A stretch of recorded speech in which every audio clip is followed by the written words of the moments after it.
Assalamualaikum Sobat Ila, ketemu lagi dengan saya di Ila Normi Channel. Masyarakat Indonesia katanya religius, katanya banyak pemikir kritis.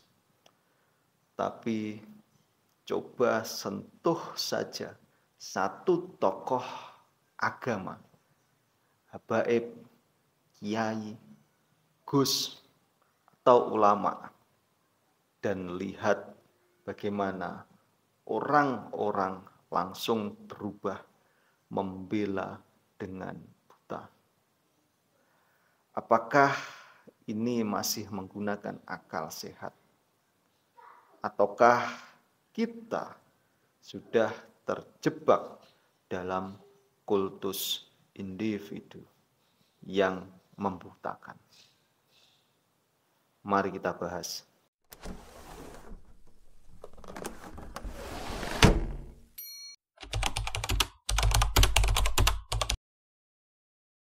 Di dalam agama Islam, Islam mengajarkan penghormatan kepada ulama.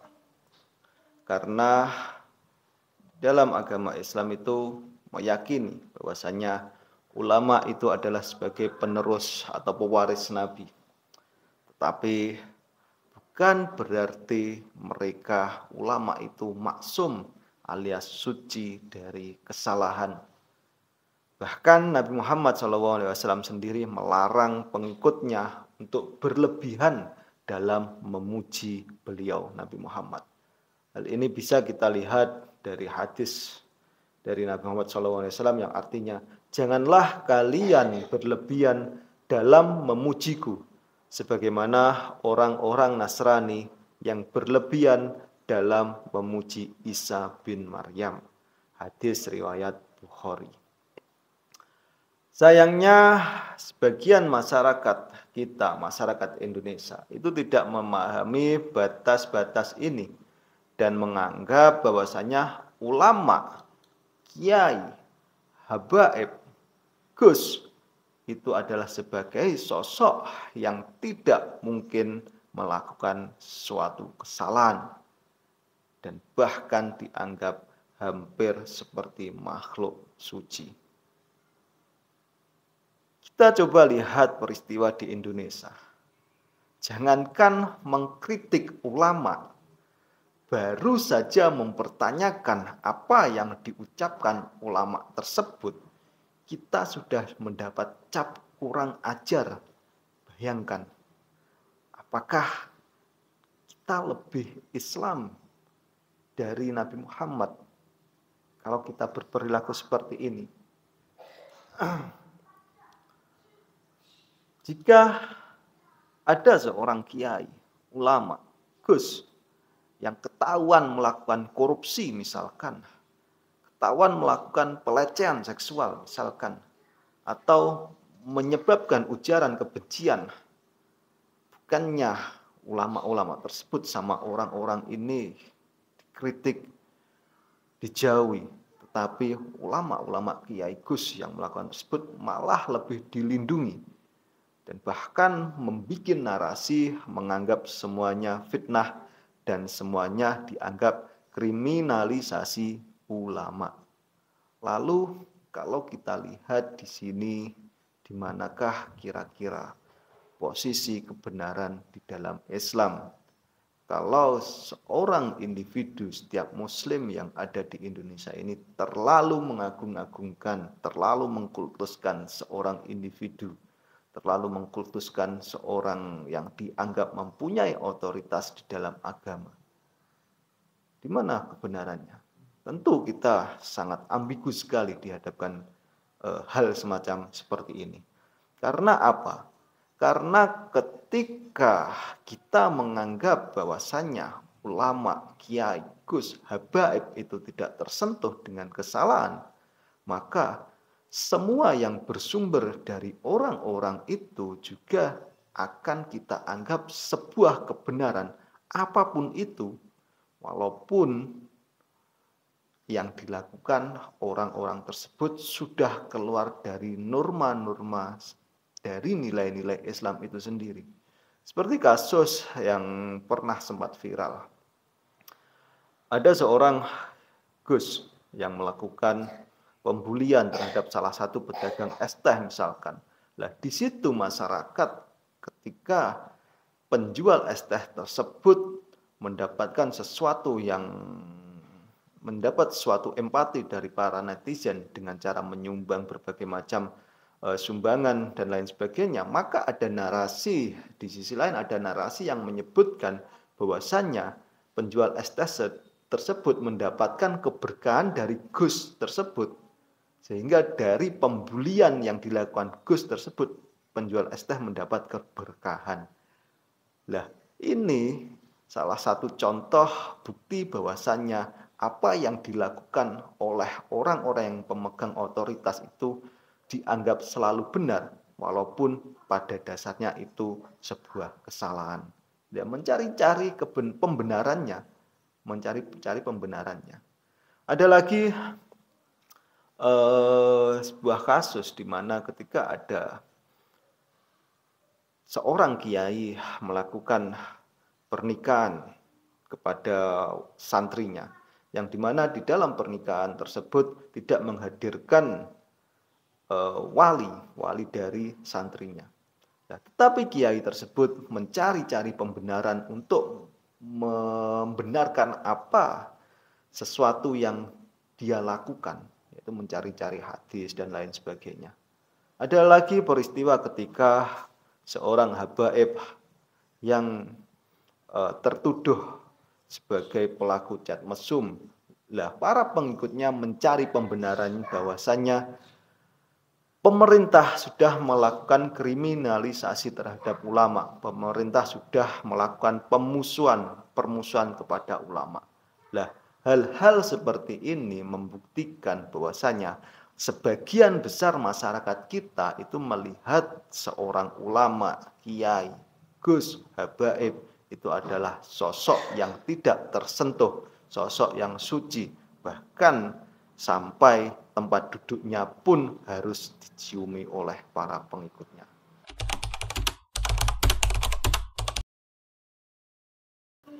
Budaya feodal ini masih sangat terasa kental sekali di kalangan masyarakat kita.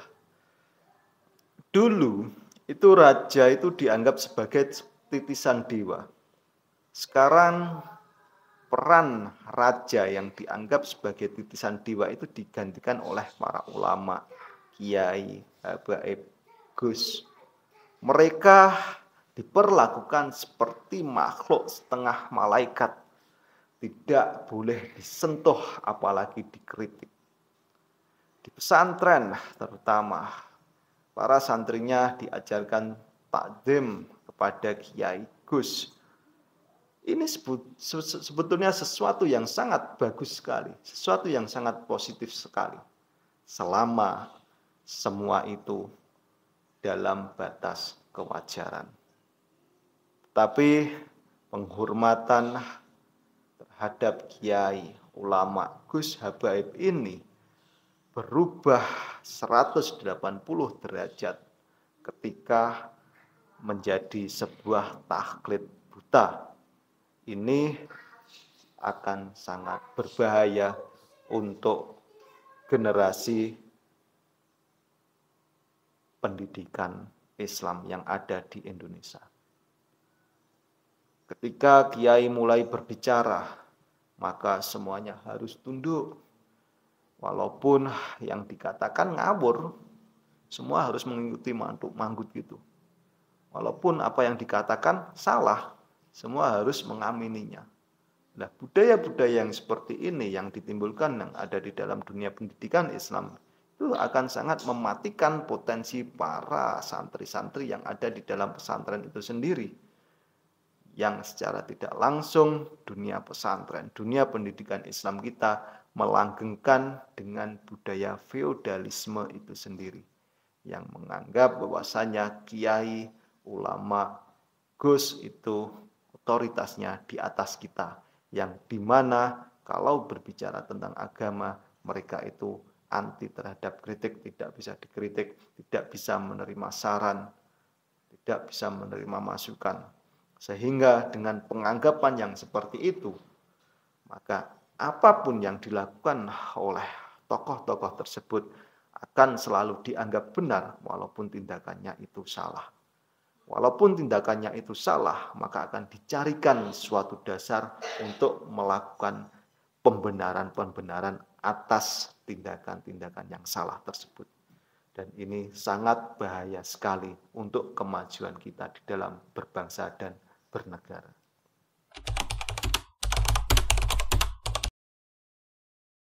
Oke, sekarang mari kita berbicara tentang sains. Secara psikologi, manusia itu memang cenderung untuk tunduk terhadap figur otoritas. Hal ini kalau di dunia psikologi disebut authority bias. Orang itu akan lebih percaya dan akan lebih patuh pada seseorang yang dianggap memiliki kekuasaan tanpa berpikir kritis. Itu menjadi sifat dasar manusia, kecenderungan sifat dasar manusia seperti itu.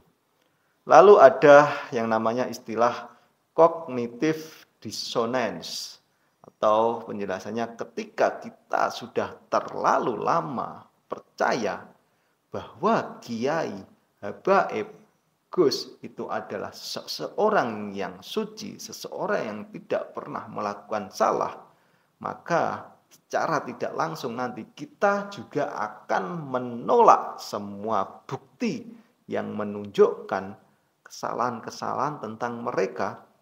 Karena apa? Karena kalau kita mengakui mereka salah, itu artinya selama ini hidup kita dalam kebohongan. Jadi manusia itu ya seperti itu. Ketika kita itu sering terlalu lama percaya kepada seseorang, bahwasanya seseorang tersebut tidak pernah melakukan kesalahan. Nah, semakin lama ketika ada bukti yang menyatakan bahwasanya seseorang tersebut itu melakukan kesalahan, maka secara langsung, secara logika, secara pikiran kita akan menolak semua bukti-bukti tersebut. Karena apa? Ya karena untuk membenarkan pengakuan kita terhadap kiai gus ulama tersebut selama ini, bahwasanya seseorang tersebut tidak pernah melakukan kesalahan.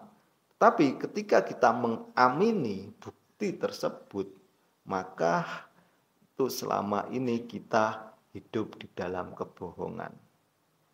Dan yang paling berbahaya yaitu need for security, yaitu di dalam dunia yang kacau ini. Orang itu mencari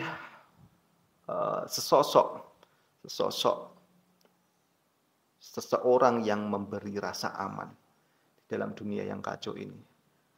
Nah, dari situ mereka juga akan membela mati-matian terhadap seseorang yang memberi rasa aman ini, entah itu habaib, kiai, gus, atau orang lainnya, atau pemerintahan. Mereka akan membela dengan mati-matian seseorang tersebut. Karena apa? Karena menerima kesalahan mereka itu sama saja dengan kehilangan pegangan hidup. Karena ya itu tadi, orang di dalam dunia yang keadaan kacau seperti saat ini, terutama yang ada di Indonesia ini, kita tidak dapat memungkiri bahwasanya ekonomi akhir-akhir ini sudah sangat kacau sekali. Lah di situ sebagian besar masyarakat kita, kecenderungan manusia sebagian besar itu mencari seseorang, sosok yang memberi rasa aman. Nah, ketika kita sudah menemukan seseorang tersebut, maka kita akan membela mati-matian ketika seseorang tersebut melakukan kesalahan. Karena apa? Ya karena kalau kita mengamini kesalahan seseorang tersebut, maka kita sama saja kehilangan dengan adanya pegangan hidup yang selama ini kita jadikan sosok seseorang yang memberikan rasa aman.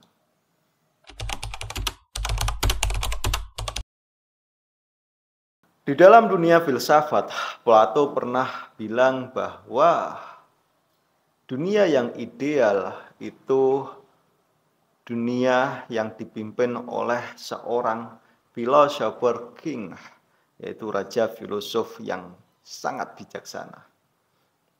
Masalahnya kita malah menciptakan philosopher king itu, philosopher king yang KW, raja bijaksana yang KW, yaitu tokoh-tokoh agamawan yang kita anggap bijak hanya karena mempunyai gelar habaib, hanya mempunyai gelar kiai, hanya mempunyai gelar Gus anaknya kiai dan lain sebagainya, tanpa melihat apa yang diperbuat seseorang tersebut. Nietzsche juga pernah berbicara soal tentang mentalitas Buddha. Orang dengan mentalitas Buddha ini akan tunduk pada figur otoritas tanpa berpikir kritis lagi. Akan tunduk tanpa berpikir kritis. Mereka mencari pemimpin dengan memberi arah. Dengan mereka ini mencari pemimpin yang bisa memberi arah dan lebih memilih taat dengan cara membabi buta daripada bertanggung jawab atas pemikirannya sendiri. Manusia itu paling takut pada kebebasan, karena kebebasan itu harus berpikir sendiri. Tapi manusia itu lebih takut dengan kebebasan itu. Karena ya manusia secara tidak langsung itu terlalu sering menggantungkan kehidupannya itu dengan orang lain. Sehingga dari manusia itu secara tidak langsung terlalu menggantungkan dari pemikiran-pemikiran orang lain, tidak mau berpikir sendiri, maka manusia itu takut dengan yang namanya kebebasan. Jadi apakah kita ini sebagai umat yang berpikir, manusia yang sebagai umat yang berpikir, atau kita hanya sebagai domba yang butuh gembala, yang dimana di dalam konteks ini kita terlalu mengkultuskan seorang kiai, ulama, gus, habaib itu sebagai seseorang yang bisa menuntun kita ke arah yang lebih baik, atau kita menjadi manusia bebas yang menentukan arah dan tujuan kita tanpa didogmatisasi oleh seseorang.